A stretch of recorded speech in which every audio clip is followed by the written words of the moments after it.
"Move aside, old man. You're holding up the line." Samuel Turner's weathered hands trembled as he clutched his worn leather wallet. The last gift from Helen before cancer took her away. Inside lay an envelope containing every penny he had left after her medical bills. Now he needed it for his own surgery, but the young bank teller stared at him like he was speaking a foreign language. "Sir, we don't process withdrawals over $500 without using our mobile app," she said, not bothering to hide her irritation. Her name tag read Sarah, though there wasn't a trace of warmth in her customer service smile. "Please," Samuel whispered, his voice catching. "I've banked here for 40 years. I don't understand all this technology. Helen used to..." He stopped, the words stuck in his throat. Helen used to handle everything digital. Now at 78, he felt like a stranger in the world she left behind.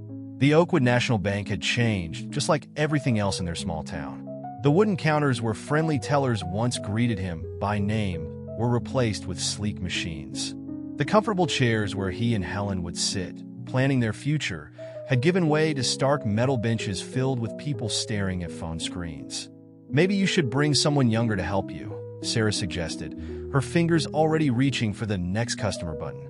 Behind him, the line of customers shuffled impatiently, some loudly sighing, others tapping away at their phones. Samuel's cheeks burned with shame. The surgery was in 3 days. Dr. Patterson had been clear. Without it, his heart wouldn't last a year. But how could he explain that to these strangers? That the man they saw as a nuisance, a relic of bygone times, was fighting for his life?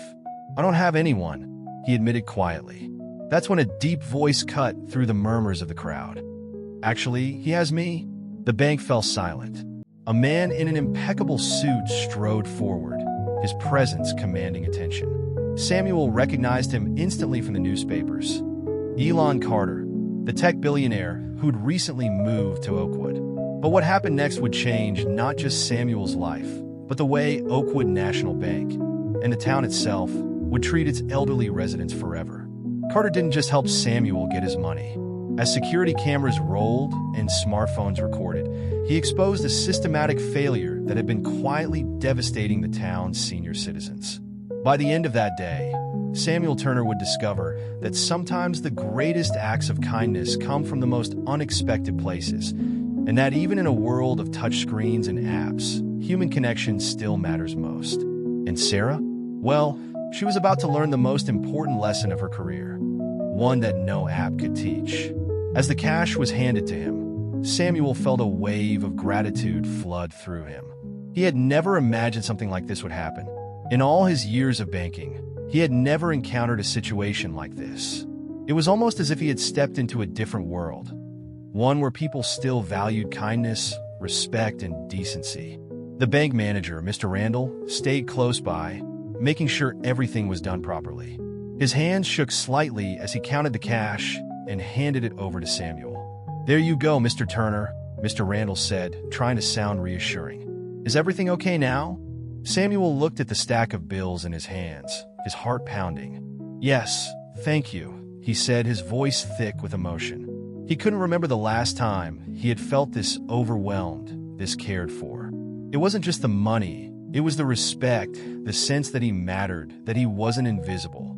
Elon, who had been standing nearby, turned back to address the staff. His sharp gaze swept across the room, and it was clear that he wasn't finished. The atmosphere in the bank felt electric now, charged with a tension that hadn't been there before. People were still whispering in the background, their eyes flicking nervously from one person to another, unsure of what might happen next. Elon's voice broke the silence. "Let me make something very clear," he said, his tone calm but firm. "This woman," he motioned toward the elderly woman who had just been helped, "has been banking here for decades. She deserves respect, not ridicule. Every customer in this bank should be treated with the same level of courtesy. No one should ever be made to feel less than human." His words hung in the air like a heavy fog. Mr. Randall, the bank manager, nodded quickly, his face flushed with embarrassment. "Of course, sir," he said, his voice shaky. "We'll make sure this never happens again." But Elon wasn't finished. His eyes locked onto Sarah, the teller who had treated Mr. Turner with such disdain. "Sarah," Elon said, his voice now cold and sharp, "what you did was unacceptable. You made a customer feel less than human because he didn't know how to use an app. People come to this bank for help, not to be treated like problems. Your job is to assist them, not to look down on them." Sarah's face turned pale. She opened her mouth, but no words came out. Her eyes were wide with fear as she realized the full weight of her actions. She had made a mistake, a big one, and now she had to face the consequences. Elon turned to the bank manager, his expression hard. "Mr. Randall," he said, "I think Sarah needs to learn a lesson in basic human decency. Effective immediately, she's fired." A collective gasp rippled through the room. Sarah's eyes filled with tears, her lips trembling. She stumbled backward, almost as if the world around her had just crumbled to dust. "Please," she begged, her voice small. "I need this job. I can't." Elon held up a hand, silencing her. "You need to find another job where you don't have to interact with people, Sarah. Maybe a job that doesn't involve customer service."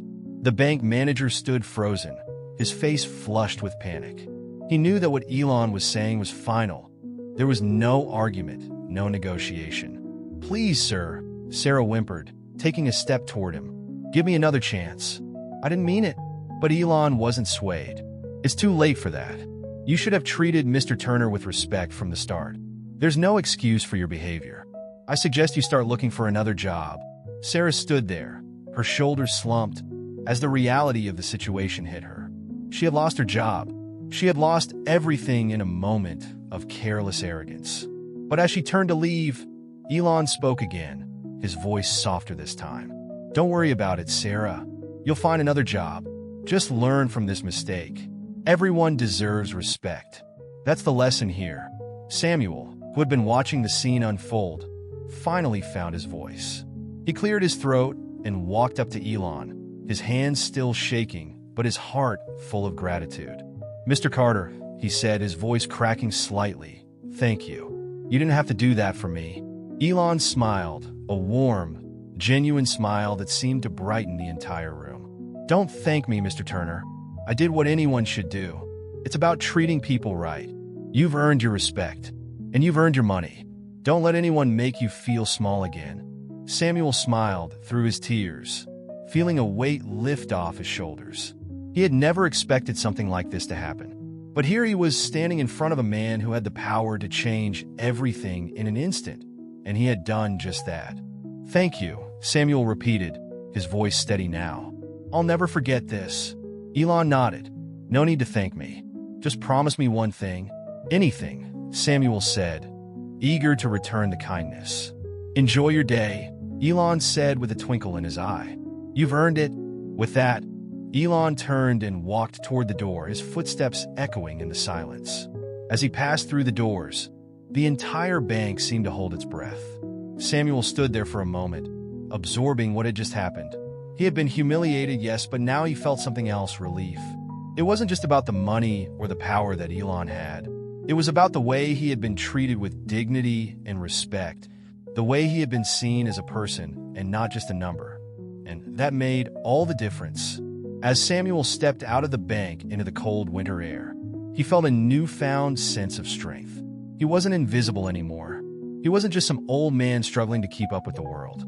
He was someone who had been seen and heard, someone who had been treated with the kindness he deserved. And for that, he would be forever grateful.